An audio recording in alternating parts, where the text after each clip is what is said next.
यशवा हमेशा के महान और सामर्थ्य नाम में मेरा आप सबको शबा शलोम। प्रिय अजीजों, मेरा यहोवा अब्बा आपको बहुत सारी आशीषें और बरकतें दे, और मैं धन्यवाद देता हूँ अपने यहोवा अब्बा का आज के सुंदर और अच्छे समय के लिए। और सच में यहोवा अब्बा का अनुग्रह है कि हम उसके पवित्र वचन से सीख रहे हैं, जान रहे हैं। और आज प्रिय अजीजों, हम एक बार फिर से टैबरनेकल की स्टडी के विषय में आज हम सीखेंगे, और मैं विश्वास करता हूं कि आज की जो स्टडी है आपके लिए बहुत सारी आशीषों का, बरकतों का कारण बनेगी। प्रिय अजीजों, तो आइए हम इजराइल के लिए, यरूशलेम के लिए प्रार्थना करें कि मेरा यहोवा अब्बा इजराइल को, यरूशलेम को शलोम की आशीषें दे, और इजराइल की जो खोई हुई भीड़ें हैं वो यशवा मसीह के नाम से बचाई जाएं, उद्धार पाएं, और यहोवा इजराइल का, यरूशलेम का उद्धार करे यशवा मसीह के नाम से, आमीन। तो प्रिय अजीजों, हम सीख रहे थे मिलाप वाले तंबू के विषय में कि मिलाप वाला जो तंबू था वो मसीह के देह की ओर इशारा करता है। हमने सीखा कि जो कुछ भी मिलाप वाले तंबू के अंदर था वो मसीह के लिए एक भविष्यवाणी के तौर पर था। प्रिय अजीजों, हमने सीखा कि इसके अंदर 3 पार्ट होते थे: बाहरी आंगन, पवित्र स्थान और अति पवित्र स्थान। और हमने वाचा के संदूक के विषय में बहुत सारे भेद की बातों को सीखकर अपने अदनोई की महिमा स्तुति की है। प्रिय अजीजों, और हमने महायाजक के विषय में, उसके वस्त्रों के विषय में स्टडी की है। हमने याजकाई की सेवकाई के विषय में स्टडी की है, याजक के वस्त्रों के विषय में भी सीखा है। और प्रिय अजीजों, अब हम जो 5 प्रकार के बलिदान टैबरनेकल के अंदर चढ़ाए जाते थे, उन बलिदानों के विषय में हम अपना ध्यान केंद्रित करेंगे। उन बलिदानों के विषय में हम सीख रहे हैं, और आज की भाग में हम होम बलि के बलिदान के विषय में सीखेंगे। और मैं विश्वास करता हूं, जब आप होम बलि के बलिदान के विषय में जब आप सीखेंगे, जानेंगे, तो आप बहुत सारी आशीषों को, बरकतों को अपने जीवन में हासिल करेंगे। तो आप इस पूरी स्टडी में बने रहें। यहोवा बाबा आपको बहुत सारी आशीषें और बरकतें दे। प्रिय अजीजों, तो इब्रानी भाषा में जब आप जो होम बलि का बलिदान है, होम बलि है, उसको इब्रानी भाषा में जब आप उसकी स्टडी करते हैं तो उसको ओला शब्द दिया गया है। ओला, आइन, वाव, लामेद और हे। ओला, आप जैसे कि स्क्रीन के ऊपर देख रहे हैं, आइन, वाव, लामेद, हे। ओला, ओला का अर्थ है होम बलि। प्रिय अजीजों, और ओला के अंदर यहोवा ने कुछ भेद की बातों को, रहस्यों को कंसील किया है। क्योंकि अभी जिस लेवल पर हम इब्रानी भाषा को सीख रहे हैं, उस लेवल पर हम ये सीखने की कोशिश कर रहे हैं कि जो ये शब्द है यहोवा ने स्टार्टिंग में ही रखा था, और इन शब्दों के अंदर ही किस प्रकार से यहोवा ने भविष्यवाणियों को छुपा के रखा हुआ था, भविष्यवाणियों को वो रखता जा रहा था, और भेद की बातों को रखता जा रहा था। और जब हम इन बातों को सीख लेंगे इस तरीके से, इन अल्फ़ाबेट्स को और इस हिब्रू वर्ड के अंदर जो भविष्यवाणियां हैं, जो रहस्य हैं, जो भेद है, जब हम उनको सीखेंगे, तो जब हम इसके और भी डीप लेवल पर जाएंगे, और भी गहराई के लेवल पर जाएंगे, तो और भी बहुत सारी भेद की बातें जो हमारे मन में कभी भी आई नहीं है बातें, वो बातें हम सीखेंगे। प्रिय अजीजों, तो जब हम ओला के विषय में स्टडी करते हैं, तो ओला के अंदर जो हमें आइन मिलता है, तो आइन की जो पिक्टोग्राफ है, जैसे कि आप स्क्रीन के ऊपर देख रहे हैं, वो आंखों की ओर इशारा करता है, आंखों की पिक्टोग्राफ है उसकी। और वाव जो है वो कील है। प्रिय अजीजों, और लामिद जो है उसकी पिक्टोग्राफ है, वो छड़ी है, यानी कि वो यहोवा की शिक्षा है, वो वचन की ओर इशारा करता है, वो वचन है। प्रिय अजीजों, और हे हमने सीखा है वो आत्मिक इंसान है जो हाथ उठाकर यहोवा की स्तुति करता है। तो ओला के अंदर हमें यहाँ पर क्या भेद की बात मिलती है, यहाँ पर हमें क्या रहस्य मिलता है, यहाँ पर हमें दिखता है प्रिय अजीजों कि देखो, यहोवा का जो वचन है, यानी कि लामेद, वो कीलों से जकड़ा हुआ था क्रूस के ऊपर। क्योंकि यहोवा का जो वचन है, यीशु मसीह, वो दीदारी हुआ, और क्रूस के ऊपर वो कीलों से जकड़ा गया।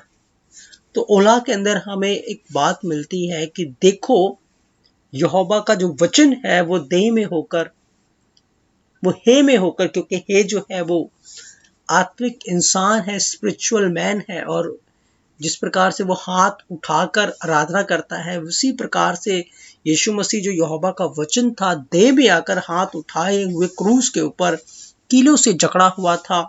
और इस ओला के अंदर हम यीशु मसीह के कुर्बानी को उस होम बलि के अंदर यीशु मसीह की कुर्बानी को हम पहले से ही देख सकते हैं। प्रिय यीशु, अभी तक ये बातें हुई नहीं है, अभी तक यीशु मसीह फिजिकल रूप से आकर कुर्बान नहीं हुआ, लेकिन जब आप इस हिब्रू शब्द को देखेंगे तो यहाँ पर आपको यीशु मसीह की कुर्बानी नजर आएगी, यीशु मसीह का बलिदान हमें यहाँ पर नजर आएगा। प्रिय यीशु, और याद रखिए, जो कोई भी इस बलिदान की ओर देखेगा उसके गुनाह क्षमा हो जाएंगे। यानी कि जो कोई यीशु मसीह को क्रूस के ऊपर किलो से जकड़ा हुआ देखता है तो यीशु मसीह का जो लहू है उसके गुनाहों को, उसके पापों को धोकर शुद्ध कर देता है। प्रिय यीशु, पूरी रीति से उसको अपवित्र कर देता है। प्रिय यीशु, तो ओला के अंदर ही हमें यीशु मसीह की कुर्बानी हमें दिखाई देती है। हमें नजर आता है कि किस प्रकार से यीशु मसीह हमारे लिए, हमारे गुनाहों के कारण वो क्रूस के ऊपर मारा गया, गाड़ा गया और 3 दिनों के बाद वो मुर्दों में से जी उठा। प्रिय यीशु, अब ओला यानी कि होम बलि की जो विधि है, होम बलि के विषय में जहां बाइबल बयान करती है, जब आप लेवी व्यवस्था उसका 1 अध्याय उसके 2 से 4 वचन और 13 वचन तक आप उस पूरे अध्याय को पढ़ेंगे तो आपको यहाँ पर होम बलि की विधि के विषय में कि किस प्रकार से होम बलि को चढ़ाना है, होम बलि की कुर्बानी को देना है, हमें उसके विषय में हमें यहाँ पर पढ़ने को देखने को मिलता है। तो यहाँ पर क्या लिखा है कि इजराइलियों से कह कि तुम में से यदि कोई मनुष्य यहोवा के लिए पशु का चढ़ावा चढ़ाए तो उसका बलि पशु गाय बैलों या भेड़ बकरियों में से एक का हो। यदि वह गाय बैलों में से होम बलि करे तो निर्दोष नर मिलाप वाले तंबू के द्वार पर चढ़ाए कि यहोवा उसे ग्रहण करे, और वह अपना हाथ होम बलि पशु के सिर पर रखे और वह उसके लिए प्रायश्चित करने को ग्रहण किया जाएगा।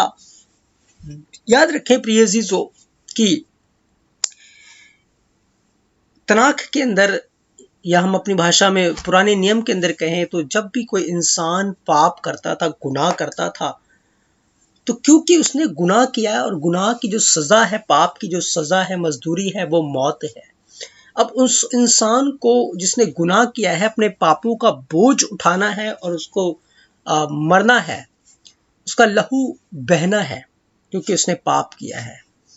अब यहोवा ने, अदोनी ने यहाँ पर एक जरिया मानव जाति को दिया, इजराइलियों को दिया कि वो अपना लहू ना देकर किसी जानवर का लहू, किसी बैल का लहू या गाय का लहू या भेड़ बकरी का लहू, किसी का लहू वो अपने बदले दे सकता है। प्रिय यीशु, तो वहां पर एक व्यक्ति जिसने गुनाह किया है, जब वो होम बलि के लिए पशु को लेकर जाता है तो उसके सिर के ऊपर हाथ रखता है, और जब वो सिर के ऊपर हाथ रखता है तो अपने पापों को उसके ऊपर ट्रांसफर कर देता है। जो गुनाह उस व्यक्ति ने किए वो गुनाह उस जानवर के ऊपर, उस पशु के ऊपर आ जाता है।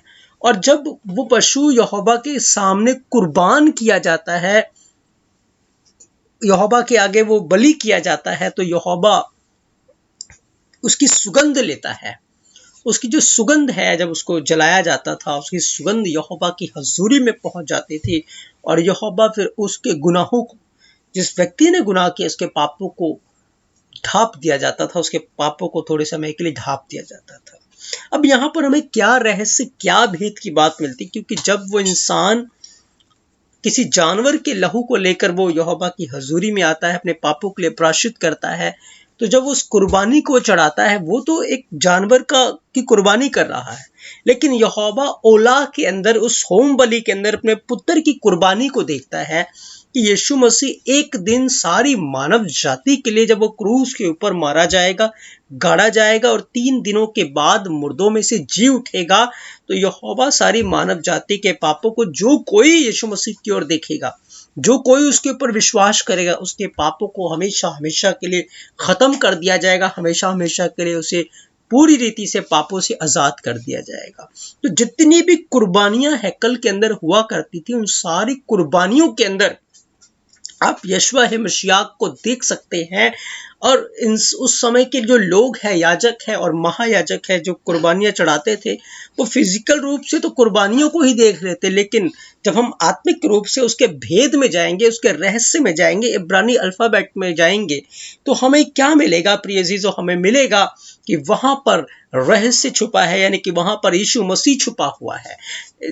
याजक, महायाजक जब वो बलिदान कर रहा है, वो तो बलिदानों को देख रहे हैं, वो जानवर के लहू को देख रहे हैं, लेकिन यहोवा अब्बा ये देख रहा है कि एक दिन मेरा पुत्र यीशु मसीह इस पृथ्वी के गुनाहों के कारण, मेरे लोगों के गुनाहों के कारण क्रूस के ऊपर मारा जाएगा। जैसे कि आपने ओला के अंदर अभी देखा कि किस प्रकार से हम वहां पर यीशु मसीह की कुर्बानी होता हुआ हम वहां पर देख सकते हैं, उसी प्रकार से यहोवा अपने पुत्र की कुर्बानी को देखता है और उन लोगों को कुछ समय के लिए उनके गुनाहों को ढांप दिया जाता है कि एक दिन यीशु मसीह के लहू के द्वारा उनके सारे पापों को हमेशा हमेशा के लिए खत्म कर दिए जाए। और सच में आज हमने जब यीशु मसीह के ऊपर विश्वास किया है, यीशु मसीह के ऊपर अपना ईमान ले आए हैं, तो हमारे पापों को ढांपा नहीं गया, पर हमारे पापों के को हमेशा हमेशा के लिए प्रिय अजीजों बिल्कुल खत्म कर दिया गया पूरी रीति से। तो हम धन्यवाद देते हैं कि यहोवा की ये दया हमारे जीवन के ऊपर हुई है। अब प्रिय अजीजों इसके अंदर और रहस्य की बातें हैं कि जो होम बलि है, ये किस बात की ओर इशारा करता है। मैं आपको बताना चाहता हूं कि जो सुगंध निकलता था होम बलि का, वो यहोवा की हजूरी में जाता था, और ये सुगंध आज के समय में पवित्र लोगों की प्रार्थना की ओर इशारा करता है। जब आप भजन संहिता 141 अध्याय उसके 2 वचन को पढ़ते हैं, प्रकाशित वाक्य 5 अध्याय 8 वचन को पढ़ते हैं, और 8 अध्याय 3 और 4 वचन को आप पढ़ते हैं, तो ये वचन, ये आयतें हमें ये बयान करती हैं कि जो ऑफरिंग्स हैं और उसके अंदर जब उसको जलाया जाता था, तो जो सुगंध यहोवा की हजूरी में पहुंचती थी, वो सुगंध आज पवित्र लोगों की प्रार्थनाएं हैं। याद रखें, जब आज बलिदान हम खुद हैं, जिस प्रकार से यीशु मसीह पिता के लिए बलिदान हुआ है, उस प्रकार से आज बाइबल बयान करती है। जब आप रोमियो 12 अध्याय उसके पहले वचन को पढ़ेंगे तो लिखा है, भाइयों मैं तुम्हें यहोवा की दया स्मरण दिलाकर विनती करता हूं, अपने शरीरों को जीवित, पवित्र और यहोवा को भावता हुआ बलिदान करके चढ़ाओ, ये तुम्हारी आत्मिक सेवा है। तो प्रिय अजीजों, यहोवा जानवरों की कुर्बानी से खुश नहीं था, इसलिए उसने यीशु मसीह की कुर्बानी की, और यीशु मसीह की कुर्बानी के द्वारा वो खुश हुआ। और यीशु मसीह के द्वारा आज जो कोई उसके ऊपर विश्वास लाता है, वो यीशु मसीह का लहू उन सब को पवित्र करता है। जब मैंने और आपने यीशु मसीह के ऊपर विश्वास किया, तो यीशु मसीह का लहू मुझे और आपको भी पवित्र करता है, शुद्ध करता है। अब जब हम शुद्ध हो गए हैं, तो अब मुझे और आपको अपना जीवन वेदी के ऊपर रखना है, यानी वेदी का अर्थ है क्रूस के ऊपर रखना है, विधि का अर्थ है यहोवा के वचन के अनुसार रखना है, यहोवा के वचन के अनुसार चलना है। और जब मैं और आप क्रूस के ऊपर रहेंगे, क्रूस को उठाकर चलेंगे, वचन के अनुसार चलेंगे, वाचा में रहेंगे, तो प्रिय अजीजों हमारे जो कामों की सुगंध, हमारी प्रार्थना की सुगंध यहोवा के हजूरी में पहुंच जाएगी। जो हम काम इस पृथ्वी के ऊपर यहोवा के भय में करेंगे, वो सुगंध की मानत यहोवा की हजूरी में पहुंच जाएगी कि वो हमारे कामों के अनुसार हमें प्रतिफल दे। हम जो प्रार्थनाएं करेंगे, वो प्रार्थनाएं भी यहोवा की हजूरी में पहुंच जाएंगी, ताकि वो हमारी प्रार्थनाओं को सुनकर वो हमें उत्तर दे, हमारी दुआओं को सुने। प्रिय अजीजों, तो आज के समय में वो होम बलि किस बात की ओर इशारा करता है? उस होम बलि को यीशु मसीह ने पूरा कर दिया, और आज मुझे और आपको अपने जीवन के द्वारा यहोवा के आगे अपने जीवन को होम बलि करके चढ़ाना है, अपने पवित्र जीवन को यहोवा के आगे होम बलि करके चढ़ाना है। और जब हम यहोवा के आगे अपना जीवन समर्पित कर देंगे, यहोवा की हजूरी में अपने जीवन को उड़ेल देंगे, तो याद रखें हमारे कामों की सुगंध, हमारी प्रार्थना की सुगंध यहोवा की हजूरी में पहुंचेगी और हमारे लिए एक बड़ा प्रतिफल होगा। जब आप उत्पत्ति 8 अध्याय के 20 वचन को पढ़ते हैं, तो प्रिय अजीजों जब पूरी पृथ्वी गुनाह से भरी हुई थी, पाप से भरा हुआ था, तो यहोवा ने पूरी पृथ्वी को जल प्रलय के द्वारा नाश किया, और नूह और उसका परिवार जहाज के अंदर था। और वो उन्होंने देखा कि जब पानी पृथ्वी के ऊपर से घटने लगा, खत्म हो गया पानी, तो जब नूह ने जहाज को खोला, वो बाहर आए, तो लिखा है नूह ने शुद्ध पक्षियों को लेकर उन पक्षियों का, उन पशुओं का होम बलि करके यहोवा के आगे चढ़ाया था। और उसकी सुगंध को लेकर यहोवा ने कहा कि आगे फिर मैं कभी पृथ्वी को जल प्रलय से नाश नहीं करूंगा। एक पश्चाताप किया हुआ जीवन यहोवा को पसंद है, जो तौबा कर लेते हैं, जो अपने गुनाहों को छोड़ देते हैं। तब उनकी जो प्रार्थनाएं हैं यहोवा की हजूरी में पहुंचती है और यहोवा उनके ऊपर दया करता है। जब नूह ने होम बलि चढ़ाई, यहोवा ने पृथ्वी के ऊपर दया की। प्रिय यीशु, जब आप अपना जीवन यहोवा के आगे होम बलि करके चढ़ाएंगे तो वो आपके ऊपर दया करेगा, आपके परिवार के ऊपर, आपके साथ जुड़े हुए लोगों के ऊपर भी वो दया करेगा। आपके जीवन के द्वारा वो बहुत सारे कामों को करेगा प्रिय यीशु, ताकि यहोवा को महिमा मिलने पाए। जब आप उत्पत्ति 22 अध्याय को पढ़ते हैं, यहाँ पर भी हमें एक होम बलि की तस्वीर मिलती है। ये तस्वीर क्या है? यहोवा ने कहा था अब्राहम को कि अपने इकलौते बेटे इसहाक को का बलिदान चढ़ाना है, उसको होम बलि करके चढ़ाना है, और अब्राहम इस काम को करने के लिए तैयार था। लेकिन क्या हुआ? यहोवा उसके पुत्र की कुर्बानी को नहीं चाहता। वहां पर उसने खुद यशवा मसीह की कुर्बानी का इंतजाम किया। और अब्राहम ने जब अपनी आंखें उठाई तो क्या देखा? एक मेढ़ा सींगों से एक झाड़ी में फंसा हुआ है, और उस मेढ़े को लिया गया, उसको होम बलि करके चढ़ाया गया। ये होम बलि वहां पर यशवा मसीह की है। यशवा मसीह उस मेढ़े के रूप में हमें वहां पर देखने को मिलता है प्रिय चीजों। और जब यहोवा ने उस सुगंध को लिया, वो खुश हुआ प्रिय चीजों, वो खुश हुआ। याद रखें, इसहाक की कुर्बानी तो वहां नहीं हुई, लेकिन इसहाक कुर्बानी देने के लिए तैयार था प्रिय चीजों। उसने आत्मिक रूप से अपने आप की वहां पर कुर्बानी दी। अब्राहम ने आत्मिक रूप से अपने बेटे की कुर्बानी दी, लेकिन सच में फिजिकल रूप से वो नहीं मरा। फिजिकल रूप से अगर कोई मरा है तो यशवा मसीह ही है प्रिय यीशु। आज मुझे और आपको स्पिरिचुअल रूप से अपना जीवन होम बलि करके यहोवा के आगे हमें पेश करना है, ताकि प्रिय यीशु जिस प्रकार से यीशु मसीह के कामों की सुगंध, यीशु मसीह की प्रार्थना की सुगंध यहोवा की हजूरी में पहुंची है, हमारी सुगंध भी, हमारी प्रार्थनाओं की सुगंध, हमारे कामों की सुगंध यहोवा की हजूरी में पहुंचे, क्योंकि यीशु मसीह हमारे लिए होम बलि बन चुका है। और आज मुझे और आपको भी होम बलि बनना है, ताकि हमारे जीवन के द्वारा हमारे अंदरूनी यहोवा अब्बा की महिमा होने पाए।